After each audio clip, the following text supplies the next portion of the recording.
In this video, we are going to walk through PCA. We will be using this notebook from your references. Before we walk through PCA, here's a summary of what it does. Suppose you have a set of data points in 2 dimensions. And here's a plot, a scatter plot of the data points. Suppose because of memory constraints or number of data points, we can only select one axis. So we can choose to use one of the original axes, such as this one or this one. But what if there is a better way? And the better way is to find a third axis, which is a linear combination of the original 2 axes. Here, the rotating line represents all possible linear combinations of these 2. What if we can find the best linear combination that can capture all the data points with the least amount of error?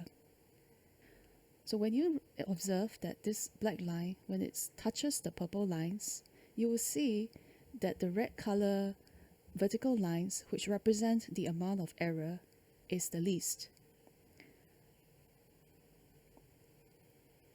Right here. So the least square error, the amount of the mean square error is actually smallest when the black line is along parallel to the purple line. The concept of PCA is to find the linear combination of the original axes such that it will land just at the maximum line. And then we can simply just use this line instead of the other 2 axes. It is a form of projection. The concept of projection is basically to take the original data and to map them onto another new space. Here, we want to map them into the new one-dimensional space, which is this purple line here. Let's walk through this notebook so that we can see PCA and how it's done. PCA is a dimensionality reduction method. It takes a d-dimensional data set and projects it into a k-dimensional subspace, where k is less than d. This is good for increasing efficiency of computation while we retain most of the information. It is a form of compression, so we will have some loss, but the compression ideally would be the best possible one that we can find. We will also address this question: what is the k that we should select that can represent the data well enough? The PCA approach is summarized here. There are 5 steps. First step is to standardize the data. Second step is to compute the eigenvectors and eigenvalues. And then third step is the most important step, which is we will sort the eigenvalues, which are just numbers, in descending order. And we will choose the top k eigenvectors that corresponds to the top k eigenvalues. Once we have done that, we use the eigenvectors to create a matrix called W, and that matrix will then be used to transform the data set into a new subspace. Y in this case is just a notation. It doesn't mean that it's the target, it just means another subspace. In class, we probably use a notation called Z so that we will not confuse it with the target. Let's go through these 5 steps in the next few minutes. The iris dataset, it has 4 columns: sepal length, sepal width, petal length, and petal width. Because it has 4 dimensions, it is too many dimensions to plot. So we will not be able to plot all 4 dimensions in one graph, in a single graph. First, we will load the dataset using pandas. And you see the 4 dimensions are here. After we've extracted the 4 columns, we will ignore the Y column here. PCA is also known as a unsupervised learning method. Basically, it doesn't look at the target. It's just doing operations on the samples.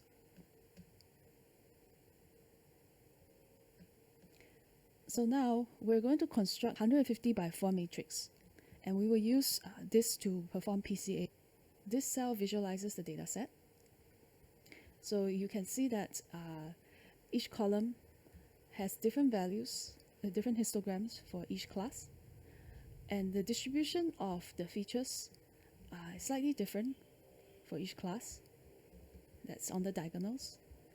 Because this is 4-dimensional, the best we can do is plot each of the features against another. So we're going to go into PCA now. First step is to scale, standardize the features.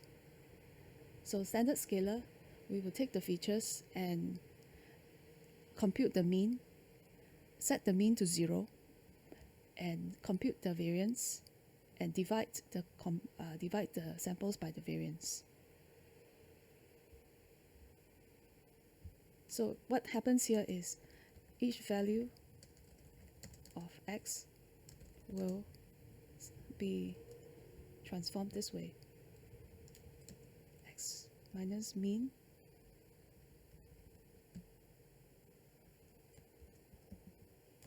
divided by variance. So this is the scaling part. It ensures that every column will have equal contribution to computing PCA, so that columns that have very large values will not overpower columns that have small values. Next, we're going to do eigen decomposition. So we'll take the covariance matrix and use that to compute the eigenvectors and eigenvalues.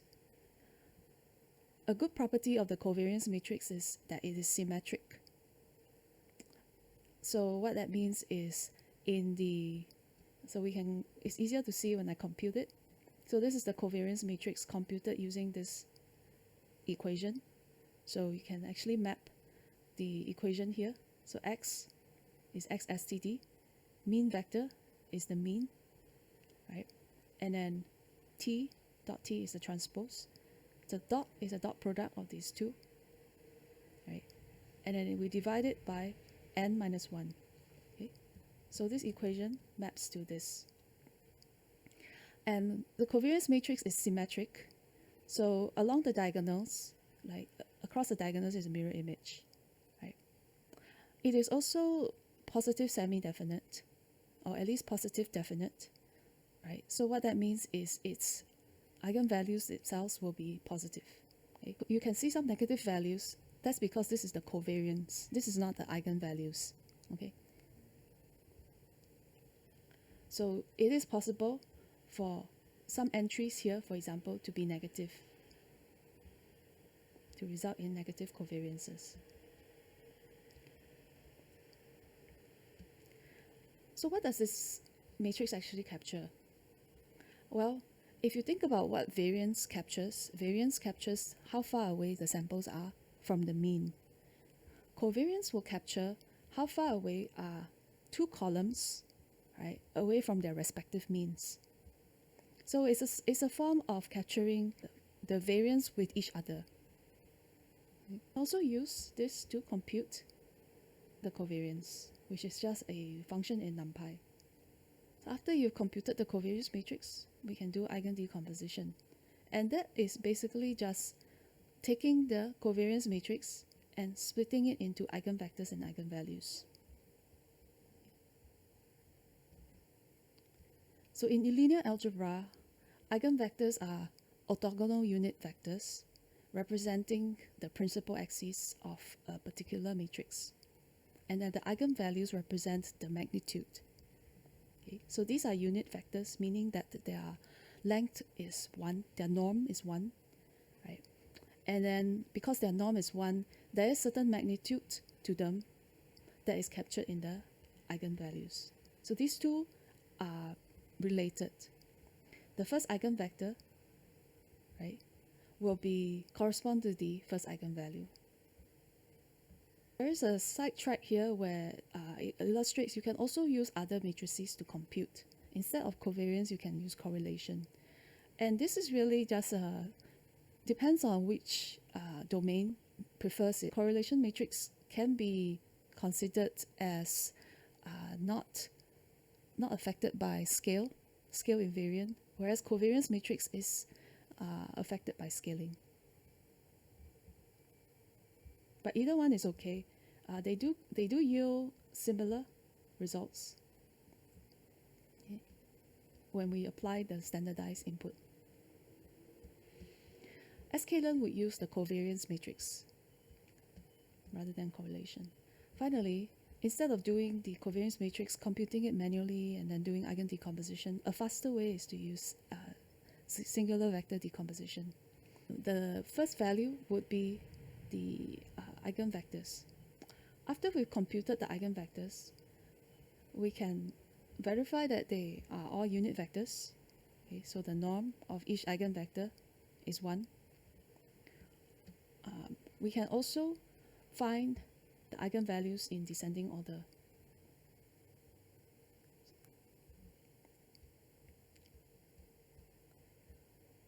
So we sort the eigenpairs, which is basically the eigenvectors and eigenvalues. Right? Now we're going to select the top 2 or the top 3. This is the part where we do feature reduction. Okay? How do we tune the k, which is the number of dimensions to be selected? Okay? That is done by using this kind of plot. Is usually called a scree plot. It can also be called an elbow plot. Okay, so elbow plot, basically we will sort the score by descending order. We will plot the cumulative sum of those scores, right? And we'll try to find a kink in the plot, indicating that the scores have slowly stopped to, the gain in the score is smaller. Okay, so in this case, we have 4 possible scores. These are the eigenvalues. The eigenvalues were computed earlier, right? So these are the eigenvalues. This plot actually does a percentage explain variance. So it takes the total, it divides by 100, right? So this is a proportional value, okay? That's why you see this in percentages rather than raw values. So the first value, which is 2.9 something, is about 70% of the 100%. Okay, so all these add up to 100%, and the first component will capture 70% of the variance. Second component will capture 20 something percent of the variance. A third one captures about 5%. Fourth one captures even less. So you can see that after the third component, the last axis, the last principal axis, actually doesn't contribute that much detail. So this is a way to capture the explained variance. How much variance is being explained by the first component versus the second versus the third. So we're trying to maximize the explained variance while selecting just enough components so that we can do feature reduction. Okay? So they have 2 objectives here. We want to select how many components, what is the size of the k, where k in this case can be 1, 2, 3, or 4. But we also want to select the k such a way that we do not discard too much data. So this is the amount of data that we would discard if we do not select the last component. This is the amount of data we would discard if we don't select this component, and so on. So it will contribute a lot of error if we just select one component, because we will be ignoring this much information, all these 3. So ideally, what we can do here is we can at least select the first 2 and just treat the other 2 as acceptable errors in our compression. So if we select the first 2 axes, we would just use these first 2 axes to represent our data, and then we would treat the rest as information that is lost but is acceptable. Of course, it is up to you. You can also select the third component, so the first 3 components, if you think that this is not an acceptable loss of data. How we measure acceptable loss will depend on later when we train the model. and we see how much error are we actually getting. Okay. So continuing on this example where we are selecting just two components, we will just take the first two eigenvectors, right, and use that to create our eigenvector matrix. This is the matrix that we will use to convert the x, the original dimension d, into k dimension. So in this case, d is 4, k is 2. Right? So this matrix W is finally used in this operation where we simply do a dot product. Right? So we do 150 by 2 to get a 150 by 2 matrix. Okay? So if you look at Y's shape, you see it's 150 by 2. So how does that come about? Right? So you see that there is 150 by 4 x. Matrix W is actually 4 by 2 right here. And Y, the result is 150 by 2. So if you remember your linear algebra, if you multiply these two matrices, the inside dimensions cancel out. So 150 cross 4, dot product with 4 cross 2, or in this case, this is a matrix multiplication, you will get 150 cross 2.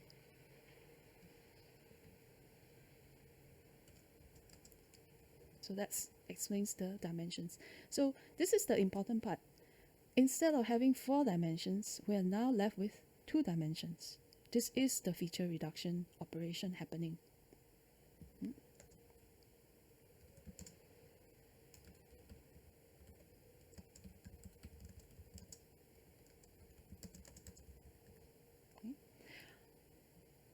So if you had selected 3 components, 1, 2, 3, then your instead of 4 by 2, it will be a 4 by 3 matrix, and then the result will be 150 by 3. So the k is here is how much we want to reduce to. Okay? So now that we have 2 dimensions, we can very comfortably plot everything in 2 dimensions. Okay? So now we will actually plot y. Right? This syntax selects all of the samples that are of a particular class. So y equals name, where name is one of the classes. It will select this is a Boolean index that will only be true if that row has this name. Okay? Same, and then on the right hand side, this is just the first column and the second column. Okay? So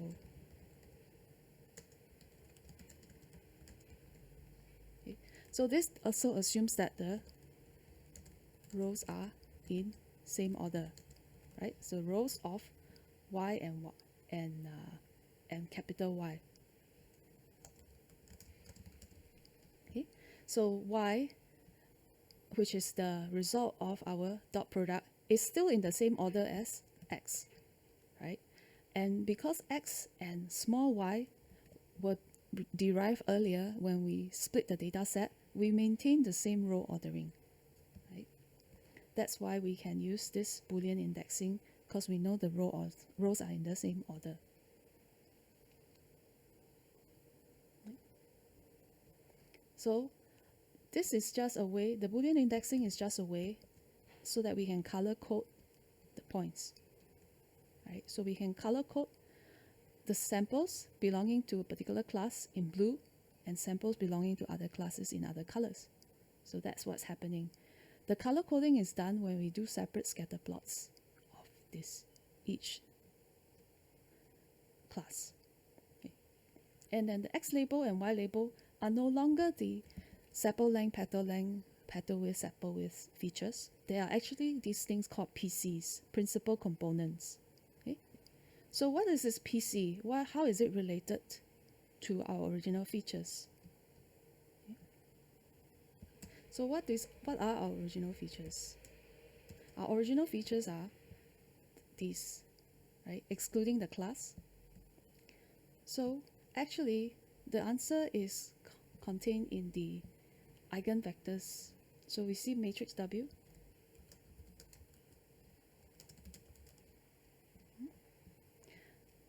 PC1 is actually the first eigenvector. So PC1 is actually equals to sepal length times the first value here plus sepal width times this value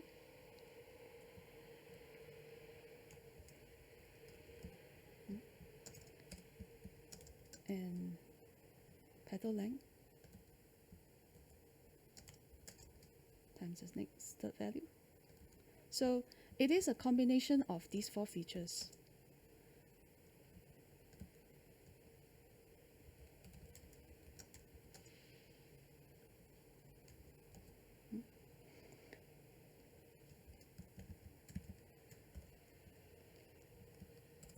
So PC2 similarly is the same, right? But the coefficients are different. The coefficients will be the second set.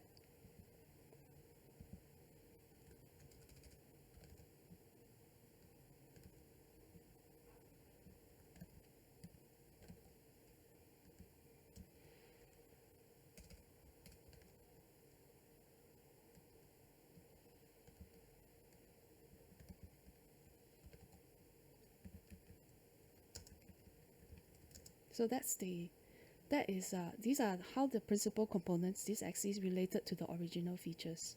Okay? So in human terms, right? In layman's terms, the PC1 and PC2 axes are linear combinations of the original four features. Okay? So they are sort of weighted combinations, okay, where each feature contributes a particular weight, right? Sepal length contributes 0.52, and then and petal length 0.58, and so on and so forth. Okay? So they are rotations of the original features. They rotated. Okay, they are rotated axes.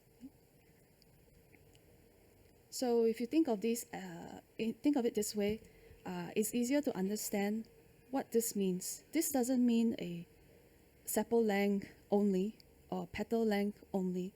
It actually means a specific combination, particular combination of these four features. So every feature has a contribution, okay, for PC1. And you can notice something interesting. PC1 is quite balanced compared to PC2. You notice that PC1 has kind of almost equal contribution for all of the features except for sepal width. But PC2 is a little bit worse. It's very biased towards sepal width. It's 0.92, has a negative 0.92 contribution, and very, very little contribution from these two features. Okay?